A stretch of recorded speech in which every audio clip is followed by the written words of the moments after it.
Este hecho histórico comienza en el gobierno de Juárez, de 1858 hasta su muerte en 1872, donde Porfirio Díaz se había levantado en armas en modo de protesta contra la reelección de este primero. Pero al morir, Juárez Sebastián Lerdo de Tejada ocupa el lugar hasta en 1876, ya que Díaz se volvió a levantar en armas por la reelección de Lerdo de Tejada. Esta vez el éxito estuvo a su lado y tomó el poder. El gobierno de Díaz se caracterizó por ser de corte militar, centralizada con instituciones corruptas y plegadas a las ambiciones del dictador. La situación de los trabajadores era devastadora. Los obreros sufrían pésimas condiciones laborales y comenzaban a sentirse el descontento de los mexicanos.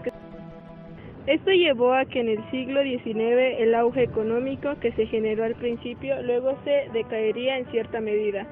Algunas crisis fueron: aumento del precio del maíz y frijol, se devalúa la moneda mexicana por una reforma monetaria, aumento del costo de distintos productos, despido injustificable y cierre de fábricas por la crisis económica mundial de 1907, centralización del poder político y económico en Porfirio, oposición de la reelección como la que había con el Partido Liberal Mexicano en 1900, rebeliones de Cananea, Sonora y en Río Blanco, Veracruz.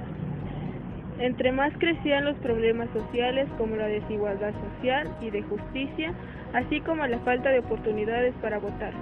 Porfirio se acercaba más a la vejez y habían pensado en un reemplazo.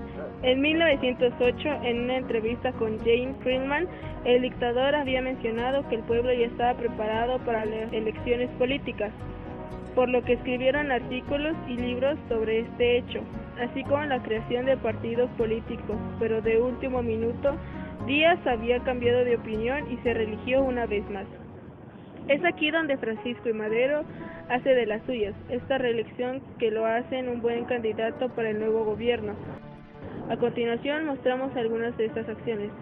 Se funda el Partido Nacional Antirreeleccionista y Madero se lanza como candidato. Crea el principio de sufragio efectivo, no reelección.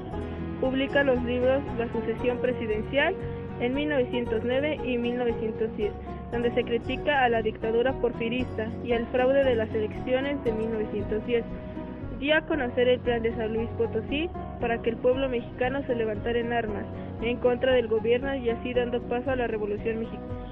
Después de haber sido encarcelado en San Luis Potosí debido a su campaña, Madero se escapó y se refugió en Estados Unidos.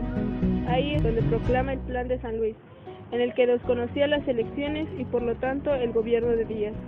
Además señalaba que la fecha para levantarse en armas contra la dictadura el 20 de noviembre de 1910.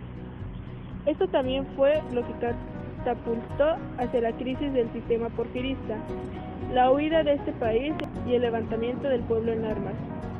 Conclusiones: el porfiriato fue lo mismo que el gobierno anterior al suyo, una dictadura. Gracias a los inversionistas extranjeros, pudimos sacarnos de varios problemas económicos y estar en uno de los países más ricos del mundo.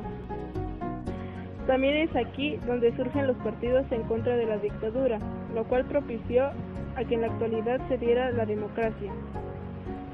Fue uno de los hechos más importantes en México, que cambió el futuro de nuestro gobierno y del Estado. En esta época también se desarrolló el pensamiento abstracto al pasar de la idea de tomar el poder del dictador a eso y buscar el verdadero beneficio para el país. El Partido Nacional Antirreeleccionista fue un partido político en 1909 cuyo objetivo principal era participar en las elecciones presidenciales en México.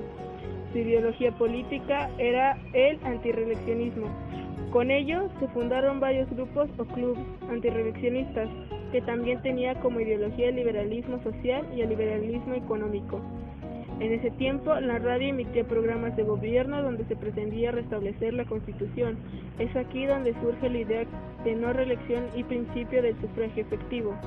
Permitir la libertad de prensa, fomentar la educación y mejorar las condiciones de la clase obrera. Francisco I. Madero no inició la revolución, en realidad fue el último en levantar armas y alzar la voz. Los que sí empezaron estos levantamientos fueron Mariano Escobedo en 1876, Pedro Valdés en 1877, Lorenzo Hernández y Javier Espina en 1878. Miguel Negrete, Manuel Cañón, Francisco A. Nava y José del Río en 1879. Después de estos levantamientos, todo el país se puso en armas, aunque a diferencia de las ideas de Madero, estas revoluciones sin ninguna ideología más que el tomar del poder del dictador.